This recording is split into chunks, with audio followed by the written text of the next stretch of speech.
Hey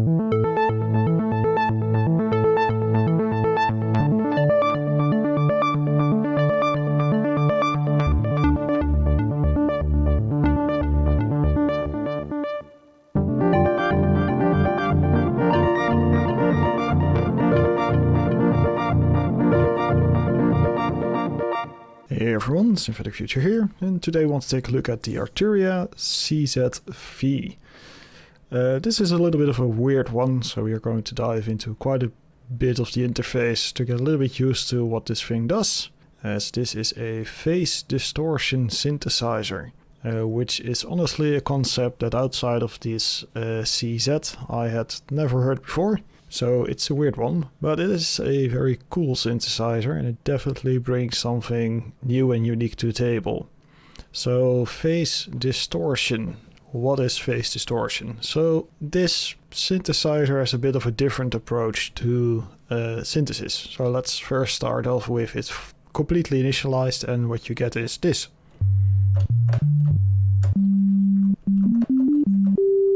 It's a little bit quiet by itself, but this is basically just a sine wave.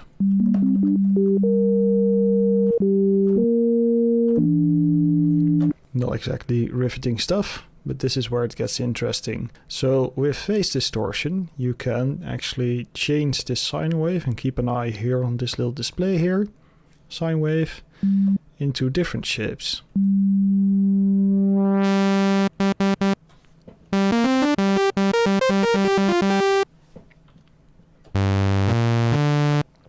So now we have a sawtooth wave, and we can also change this up to a square, pulse, some interesting variations. And just to make it a little bit more interesting even, you can unlink the first and second part, represented here. So now we have two saws, and we can also change it into saw pulse.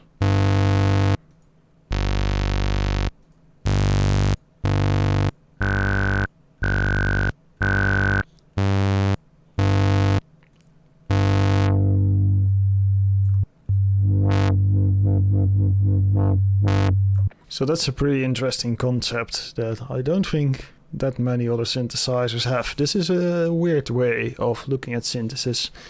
Another thing that might be a little bit weird is that you will not find a filter on the thing itself. No filter knob, no filter cutoff, no anything.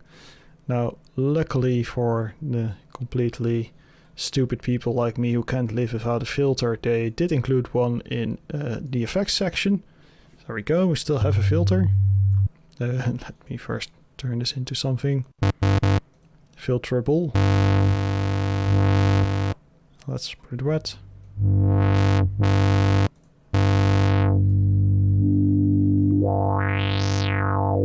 So the option is still there, it's just not in the main synthesizer. But I'm glad it is, because filters and stuff. But this definitely gives you a new approach. So where do you go from here? So first off, you have to think a little bit about the waveform you want to work towards. So it's a little bit backwards, because you always work from a sine wave to a different waveform. So for instance, a saw in this case, you start off with the sine and you work towards the saw and everything in between. For this, they give you a lot of tools, like for instance this MSEC, where you can just draw in as many wacky shapes as you want. Just keep an eye on the sustain point. And just to top it off, you can also change the curve pretty easily. So let's for instance do something along these lines. Make it a little bit silly.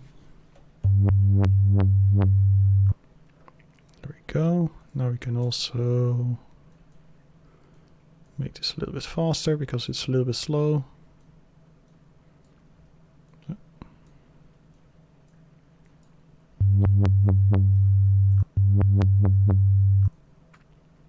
Last one. Something like that.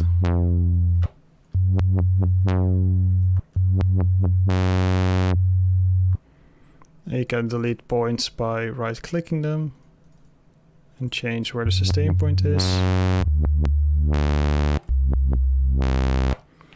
I don't know if there's a limit to the amount of points, but if there is a limit, it is very high because you can just keep adding weird things to it and make it sort of stupid.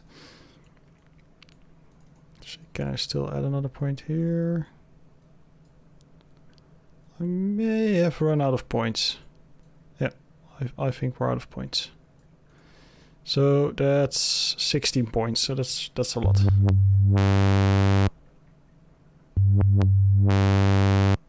Now we need to tweak them a little bit.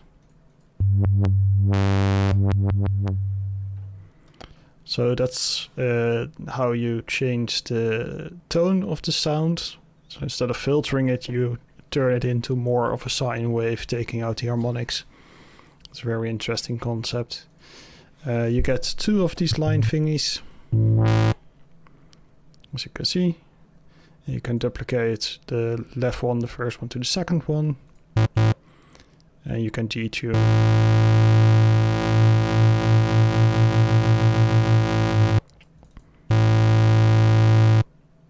Just a little bit or a lot. There we go.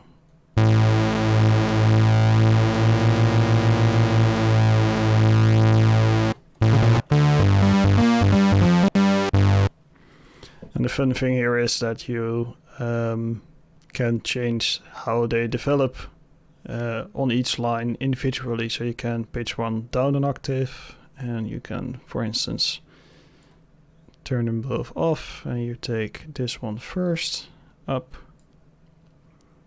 slope down. Let's see, 0.75 is here.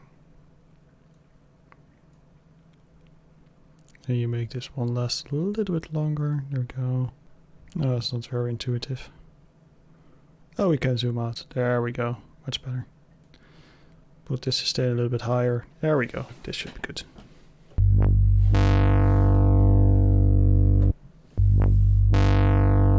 So now we have the lower line going first.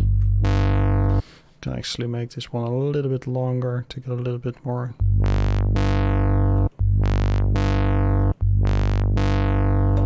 So that's pretty interesting, and you can also change the pitch between these two.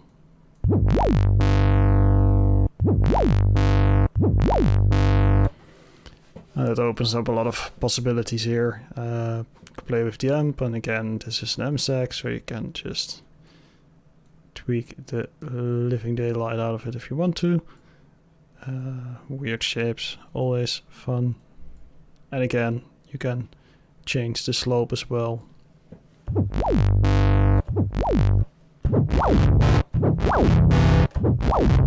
Not always the best effects, of course, but hey, you can totally do this. Initialized. What more can we do? We can use a pulse width. So let's just duplicate this. So we have 2. We go. Oh, ring mod. I mean, not pulse width. Ring mod.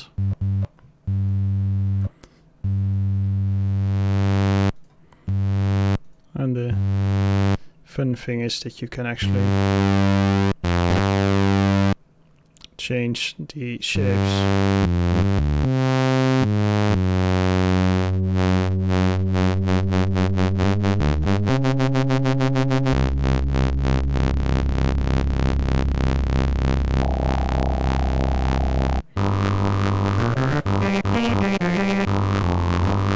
So just this thing alone is already a lot of control, because you have these MSACs. You have a lot of control. You can even, I think you can loop in this one. No, that's the view we're going to next. That's the envelope view. So if this is not enough control for you, you can also go into envelope view and you get even more controls here. So let's just quickly initialize. Lovely. We go into the line 1 MSAC. There we go. Now we can do something stupid like this. 0.2, 0.4. I want to loop between 0.1.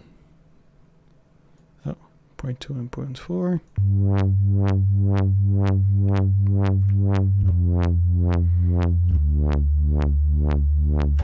So that's even more control, and you have a few presets on top. For instance,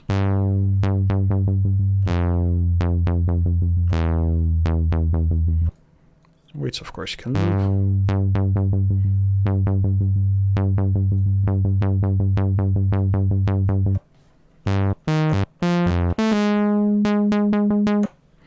And you can speed them up and slow them down if you want to.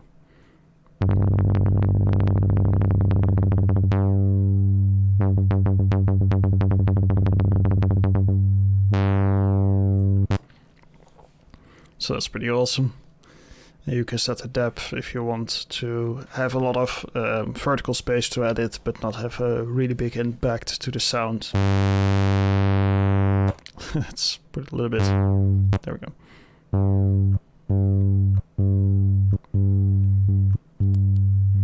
So this way, if you already know you don't want to go over like say 50, you still have the entire height to work on, which is really nice. More control, always good. And here you can actually see some of the other lines in the background. So you can see the pitch and the other stuff in the background. So let's draw on a pitch thing. It's going to be a bit weird, but now you can see the pitch in the background as well.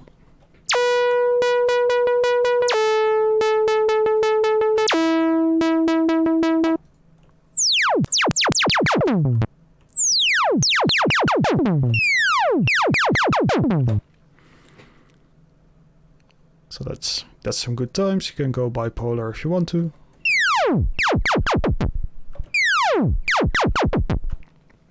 And you can already see without a whole lot of effort you can do weird things with this thing. It's really open to weirdness, which is nice because a lot of synthesizers stay in the sort of same-ish workflow. It's either additive or subtractive, mostly subtractive. So you get really comfortable in that workspace and you don't experiment that much with it after that. Here you get a little bit more of a new thing.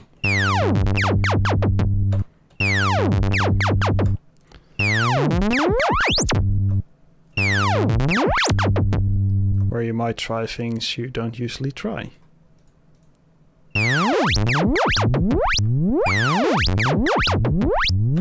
Not going to say it always pans out great, but still fun nonetheless. You get two modulators, which you can play around with in the modulation section. So that's the next one, obviously. You get some LFOs, which can also be other things, like sample and hold, for instance. Triangle, square, saw up and saw down. Key triggering is something you can do, so you can put it on a delay after a key trigger, which is pretty cool. There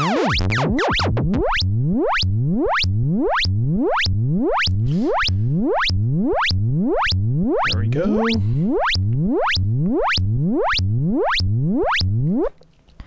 And that's a feature actually a lot of synths miss, in my opinion, is delays on modulation sources. It's funny to see it here, of all synths. It's sort of typical, because this was promoted as a very affordable synth, according to the documentation, and it is one of these pretty advanced things that a lot of modern synths still don't have, which I think is cool because it really allows you to make evolving patches where you hold a chord and it takes a little while for the modulation to set in. And usually there's ways around it to get to that sort of effect, but it's mostly a big headache. Sample and hold can also be smoothed. If you want to have the smooth value changes, you can totally do it. Depends on your rate, of course, how well it smooths. But that's very nice. And here you can set your destinations, very simple mod matrix, source on one side, destination on the other side. Now a very important thing to notice here, let's just initialize, saw, there we go, sawtooth. An important thing to notice here is that you can actually modulate towards effects. So if you want to do a filter thingy, you just throw in a filter, open it up. Go into the modulation, pick your source, let's go, no, LFO1 is what I want. LFO1 into effects, filter cutoff.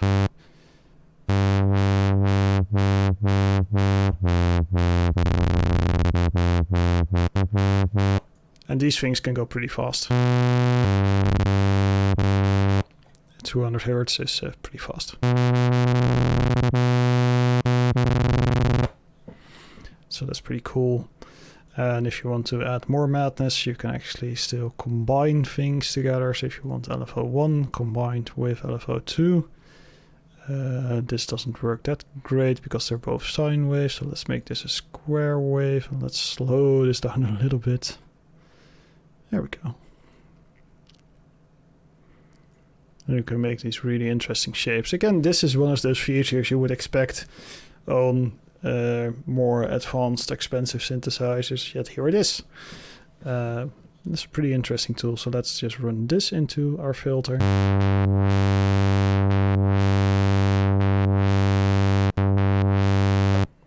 Can also subtract.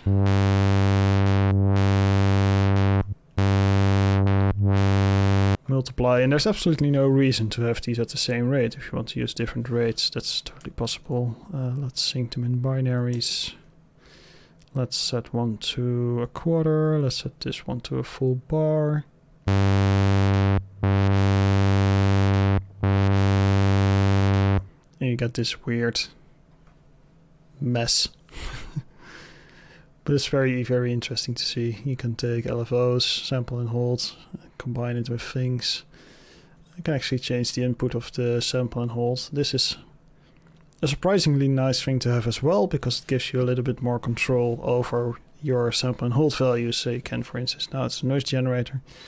If you want to have a little bit more control, you can actually throw in, for instance, your mod. Yeah, mod 1. So that's this one. And if you only want smaller values, you can just drag it way down. And it will only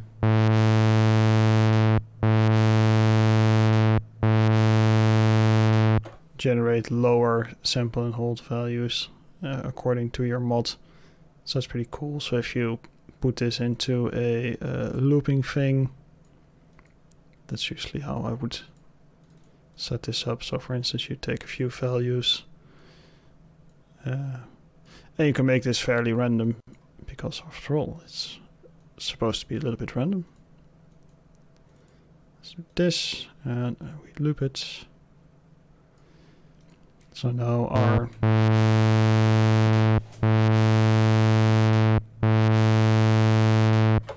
sample and hold will pick values only between these points every so often while it is looping. So if you set this to a weird fraction, there's very little chance that it will be extremely rhythmic, as things don't sync up. So it's pretty random, but still pretty controllable as well. So that's an interesting concept. That's your mod envelopes. Oh, actually I didn't have to switch here. I could just add them to here. Well, there you go. It's pretty nice. Binopolar or not, depending on what you want. You can make them poly or not. So it's very nice. Actually, you can do a lot from this page. Come to think of it, as you have all the LFOs and sources here, as well as all the modulation destinations. So that's very space efficient. Having this in the bottom is a little bit of a waste, but I guess you could just make smaller. There you go. There's your synthesizer. Right. Effects, not unimportant, so let's quickly reinitialize. Put it back into our sawtooth. Actually, let's just go. Here we go.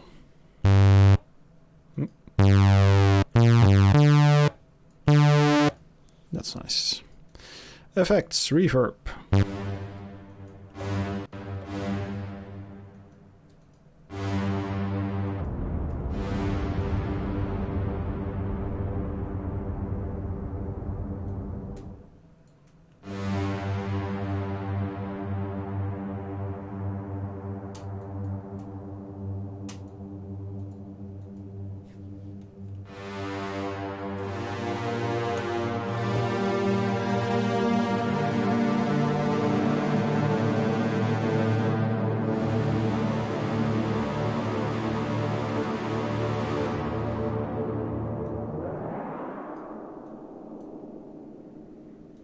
so that's a pretty big reverb, which you can of course dial down as well. Now I wonder if I can actually modulate these parameters on the reverb. Effects, dry, wet, and decay. Okay, so it's alright, I guess. Let's see. Story delay, ping pong delay.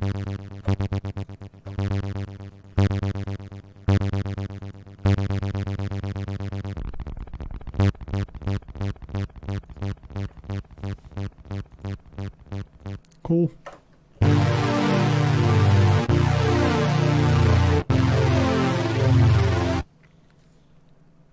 Alright, chorus, 3 types. I can actually...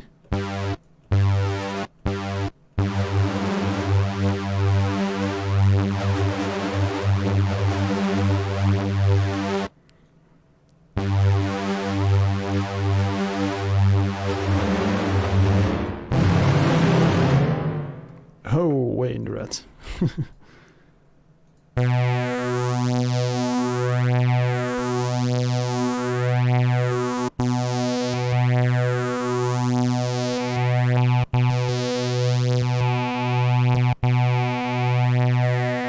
Quite some options there in the phaser and the flanger.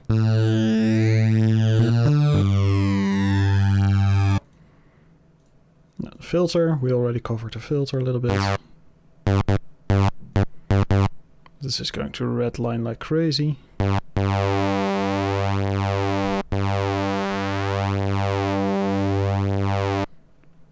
Probably not the best idea to blast a supersaw into a distortion, because it's already pretty buzzy. Let's quickly change this up to something that isn't buzzy.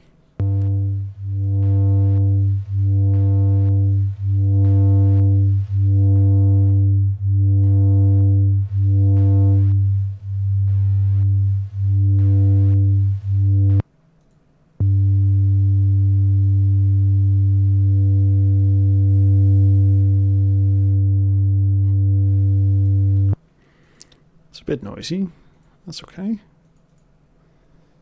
Let's see. Compressor.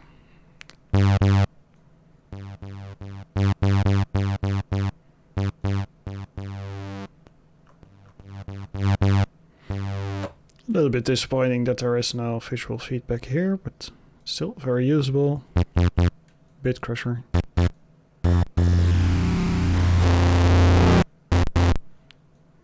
Which goes all the way from insanely distorted to pretty normal. Go, so that's your effect session. And probably you can modulate like 1 or 2 things of everything. So here you can set the wet and the depth. Yeah, so that's always 2 parameters, always 1 wet and 1 wet parameter. I wonder if you can change that if you want to. Can you change that? Could I change this? No. No, you can't. So it's the green parameter that you can modulate. That's pretty cool. You can also set it to parallel processing if you want to, where you have 2 effects, or just everything after the other. 1, 2, 3, 4. There we go. That's the Arturia CZ-V in a nutshell.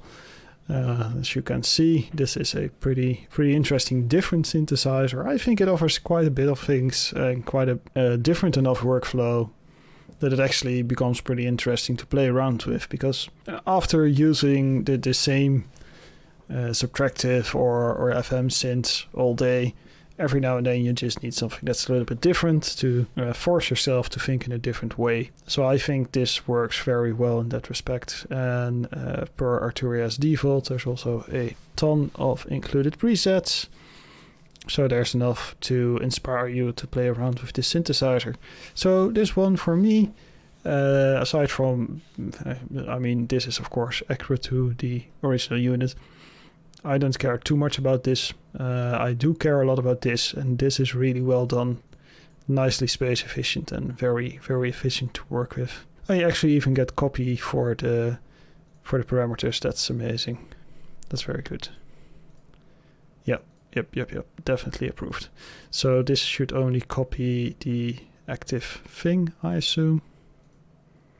Yeah, that's great. Oh, actually, you can copy from different things to other things as well. Oh, that's very nice. Oh, there we go. Very good interface. I'll just let you hear some more sounds from this synthesizer, and that's it for now. Thanks for watching, and see you around.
Thank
you.